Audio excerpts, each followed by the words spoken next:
स्वादों के उस रंगीन गांव में, जहां हर कोने से रंगों की बारिश होती थी और हर एक कौर खाने में खुशियां भरी होती थी, एक अजीब सी खामोशी छा गई है। गांव अपने चमकीले रंगों को खो रहा है और सब कुछ धूसर रंग में बदल रहा है और खाना भी स्वादहीन हो गया है। यह सब तब शुरू हुआ जब गांव के 4 बुजुर्ग, जो इस स्वादिष्ट दुनिया के स्तंभ थे, के बीच एक भयानक झगड़ा हुआ। उनकी दोस्ती टूट गई और उसके साथ गांव की जादूगरी भी खो गई। अब एक भविष्यवाणी है कि अगर वे मेल नहीं खाते हैं तो ग्रे खामोशी सब कुछ को हमेशा के लिए निगल जाएगी। लेकिन आशा नहीं खोई है। यह 4 अनिवार्य दोस्तों के कंधों पर टिकी हुई है। पहले नूर है, ओवन का दिल, जो एक उत्कृष्ट बेकर है, जिसकी पेस्ट्री पहले शुद्ध खुशी को उत्तेजित कर सकती थी, लेकिन हाल ही में उसके जादुई स्पर्श को खो दिया है। फिर माया है, मसाला अल्केमिस्ट, जो साहसी और बहादुर है, जो हर जड़ी बूटी के रहस्य को जानती है और सबसे अनपेक्षित स्थानों पर साहस पा सकती है। सोफी द विजुअल ड्रीमर हमारी कलाकार है, जो किसी भी व्यंजन को फ्रॉस्टिंग और फलों के साथ मिलाकर एक शानदार चित्रकला में बदल सकती है। और अंत में ज़ारा द नेविगेटर है, जो शायद एक कुक नहीं है, लेकिन अपने विश्वसनीय मानचित्रों और जीवित कौशल के साथ किसी भी खतरे से उन्हें निकाल सकती है। एक शाम, जब ग्रे कोहरा गांव के चौराहे की ओर बढ़ रहा था, 4 दोस्त नूर की बेकरी में इकट्ठे हुए, कोई केक बेक करने की कोशिश कर रहे थे जो किसी भी चीज का स्वाद ले सकता था। अचानक एक भुला दिए गए अलमारी से एक हल्की सी रोशनी चमकी। उन्होंने एक प्राचीन चमकती हुई कुकबुक खोजी। जैसे ही उन्होंने इसे खोला, चमकती हुई शब्दों ने प्रकट किया, जो रिकनेक्शन की नुस्खा बनाते थे।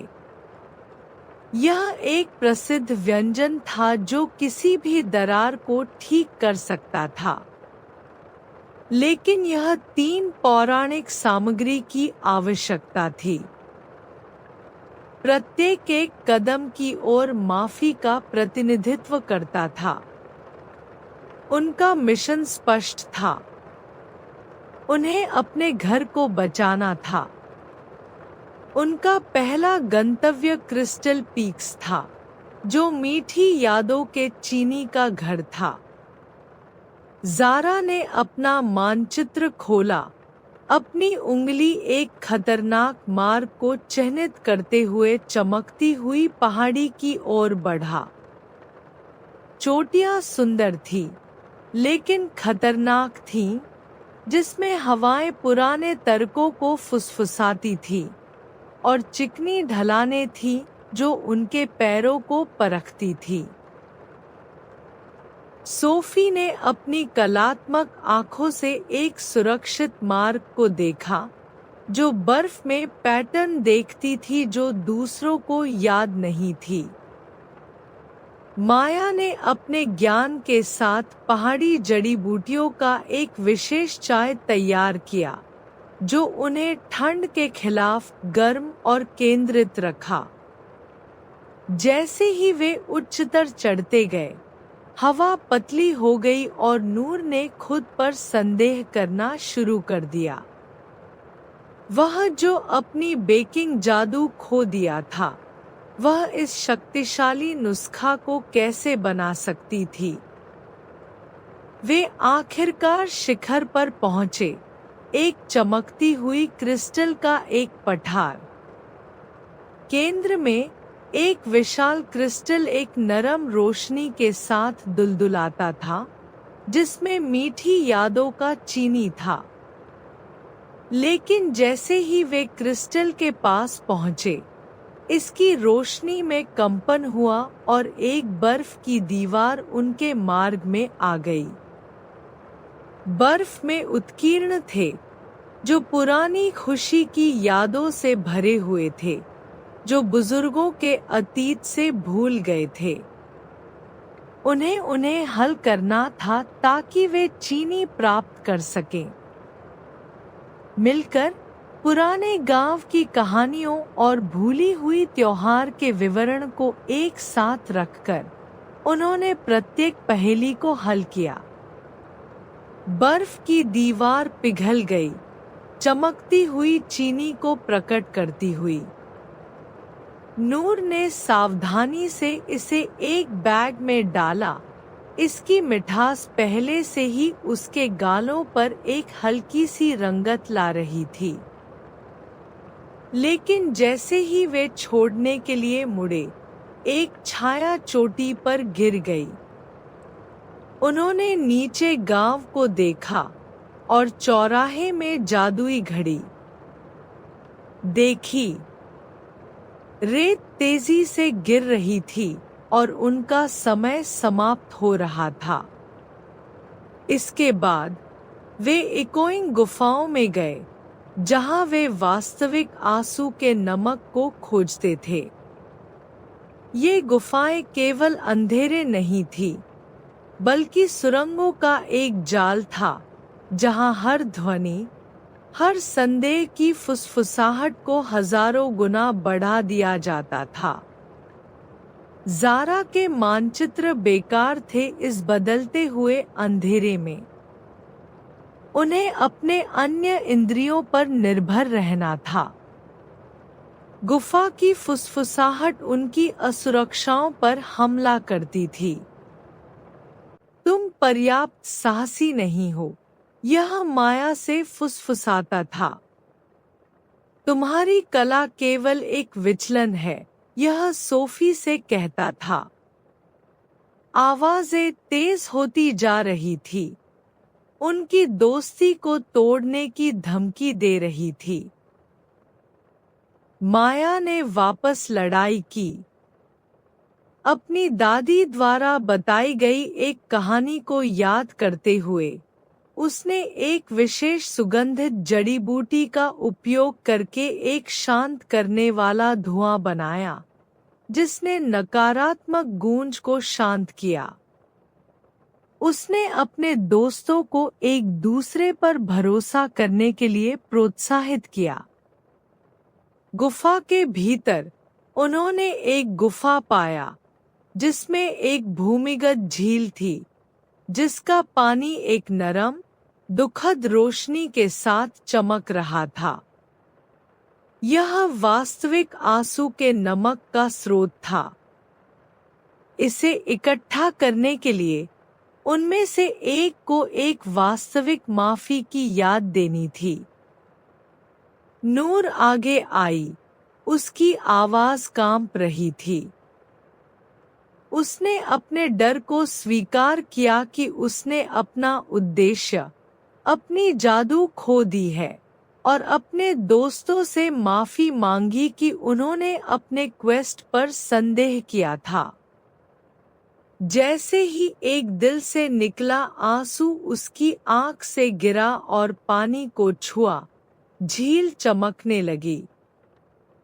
एक पूर्ण, चमकता हुआ नमक क्रिस्टल सतह पर आया। सोफी ने इसे सावधानी से इकट्ठा किया। इसकी गर्मी गुफा की ठंडी हवा के विपरीत थी। लेकिन जैसे ही वे छोड़ने के लिए मुड़े, जमीन हिल गई। गुफा का एक हिस्सा पीछे से उनके निकास को सील कर दिया। क्या वे हमेशा के लिए फंस गए थे? ज़ारा ने जल्दी से सोचा। एक छोटी सी दरार से आने वाली हवा की एक पतली धारा को देखा। यह इतनी छोटी थी कि वे उसमें से नहीं निकल सकते थे, लेकिन इससे उन्हें एक विचार आया। उन्होंने अपने दोस्तों को हवा के प्रवाह का पालन करने के लिए कहा, जो उन्हें तंग, घुटन भरे सुरंगों की एक श्रृंखला से ने करने के लिए ले जाता था। यह एक डरावना करीबी कॉल था, लेकिन वे आखिरकार खुली हवा में निकल आए, सांस लेते हुए। गांव के नीचे घड़ी में अब केवल कुछ मुट्ठी भर रेत बची थी। ग्रे लगभग गांव के केंद्र में था। एक सामग्री शेष थी, माफी की आग, जो फुसफुसाते हुए जंगलों के दिल में छिपी हुई थी और एक प्रसिद्ध भूत द्वारा रक्षित थी। फुसफुसाते हुए जंगल एक प्राचीन जादुई वन था, जहां पेड़ खुद जमीन की यादें रखते थे। जैसे ही वे इसमें घुसे, पेड़ बुजुर्गों के तर्क की कहानियां फुसफुसाते थे, जो उन्हें गर्व और गलतफहमी के दृश्य दिखाते थे जो दरार का कारण बने। यह दिल दुखद था। वे जल्द ही एक खुले में पहुंचे, जहां एक शानदार प्राचीन पेड़ खड़ा था। जैसे ही वे इसके पास पहुंचे, एक भूत पेड़ के तने से निकला, जो पत्तियों और रोशनी से बना था। यह रक्षक था। भूत ने घोषणा की कि माफी की आग प्राप्त करने के लिए उन्हें एक चुनौती का सामना करना होगा। उन्हें एक व्यंजन बनाना था जो यह साबित करे कि वे दोस्ती के असली अर्थ को समझते हैं। उनके पास कोई नुस्खा नहीं था, कोई रसोई नहीं थी, सिर्फ सामग्री जो वे लेकर आए थे और जंगल के आसपास।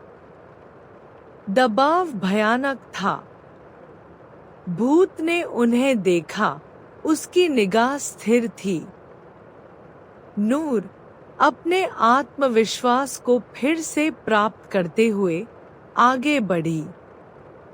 उसने महसूस किया कि यह एक फैंसी नुस्खे के बारे में नहीं था, यह एक साथ कुछ बनाने के बारे में था। सोफी ने खाने योग्य फूल और रंगीन जामुन पाया, जो व्यंजन को सजाने के लिए उपयोग किया जा सकता था। माया ने सुगंधित जड़ों की खोज की, जो एक आरामदायक सुगंध पैदा करेगा। नूर ने गर्म पत्थरों के साथ एक चतुर तकनीक का उपयोग करके एक सरल, देहाती रोटी बेक की, जिसमें मीठी यादों का चीनी मिलाया गया था। अंतिम स्पर्श के रूप में, सोफी ने व्यंजन के ऊपर वास्तविक आंसू का नमक छिड़का। भूत ने उनकी रचना का स्वाद लिया। एक गर्म मुस्कान उसके पत्तियों से भरे चेहरे पर फैल गई। उसने उन्हें एक अक्षय ज्वाला से सम्मानित किया, जो एक शाखा पर जल रहा था, माफी की आग। तीनों सामग्री के साथ वे गांव में वापस दौड़े। घड़ी की आखिरी रेत का दाना गिरने वाला था। ग्रे खामोशी रसोई में घुस रही थी, दीवारों से रंग निकाल रही थी। चार बुजुर्ग चौराहे में बैठे थे, उनके चेहरे खाली थे, वे एक दूसरे को पहचान नहीं पा रहे थे। यह एक अराजक, उच्च जोखिम वाली दौड़ थी, जो समय के खिलाफ थी। नूर ने एक नए आग के साथ काम किया, उसके हाथ उद्देश्य से भरे हुए थे। माया ने मसाले पीसे, सोफी ने प्रस्तुति की व्यवस्था की, और जारा ने माफी की आग के प्रकाश के साथ बढ़ती हुई ग्रे कोहरे को दूर रखा। वे एक परिपूर्ण टीम थे। उन्होंने मीठी यादों का चीनी, वास्तविक आंसू का नमक और माफी की आग की गर्मी को एक साधारण, सुंदर सूप में मिलाया। यह जटिल व्यंजन नहीं था, यह विनम्र, गर्म और ईमानदार था। उन्होंने इसे बुजुर्गों को परोसा जैसे ही आखिरी रेत का दाना गिरा। दुनिया ने अपनी सांस रोक ली। उन्होंने सूप परोसा। प्रत्येक बुजुर्ग ने एक चम्मच लिया। पहले कुछ नहीं हुआ। फिर उनकी आंखों में पहचान की एक चिंगारी जलने लगी। एक याद, फिर एक और। एक पछतावे का आंसू, फिर एक नरम मुस्कान। मीठी यादों, वास्तविक पछतावे के नमक और माफी की आग की गर्मी ने अपना जादू किया। रंग गांव में वापस आ गए, एक चमकती हुई, आनंदमयी लहर में। हवा में मसालों और ताजे रोटी की सुगंध भर गई। स्वादों का गांव बज गया था। लेकिन यहाँ एक मोड़ है। ग्लोइंग कुकबुक ने कभी नहीं बताया था कि पुनर्मिलन की नुस्खा केवल पौराणिक सामग्री के बारे में नहीं थी। असली रहस्य सामग्री 4 लड़कियों की दोस्ती थी, जो हार नहीं मानी। उनका साहस, उनका एक दूसरे पर भरोसा और एक दूसरे से प्यार था जो असली जादू था जिसने उनके घर को ठीक किया। उन्होंने सीखा कि माफी एक गंतव्य नहीं है, बल्कि एक यात्रा है जो आप साथ में लेते हैं। और स्वादों के गांव में यह सबसे स्वादिष्ट सबक था। धन्यवाद इस कहानी को सुनने के लिए। अगर आपको यह रोमांच पसंद आया तो लाइक बटन दबाना न भूलें और अधिक जादुई कहानियों के लिए सब्सक्राइब करें। अगली बार मिलते हैं।